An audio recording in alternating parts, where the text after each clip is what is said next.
मनमोहक फुले. बागेत भरली फुलांची शाळा, सगळी फुले झाली गोळा.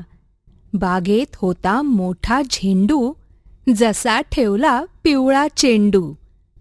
त्यात होती सुंदर सदाफुली, तिने सगळ्यांची गंमतच केली. लाल चुटूक मोठा जास्वंद, त्याला नटण्याचा भारी छंद.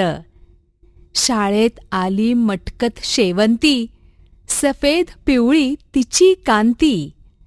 फुलांना पाहून रमली मुले, मुलांना पाहून हरखली फुले. मनमोहक फुले. झेंडू मॅरीगोल्ड, सदाफुली पेरिविंकल, जास्वंद हिबिस्कस, शेवंती क्रिसॅन्थेमम, कमळ लोटस, मोगरा जॅस्मिन, गुलाब रोज, सूर्यफूल सनफ्लॉवर,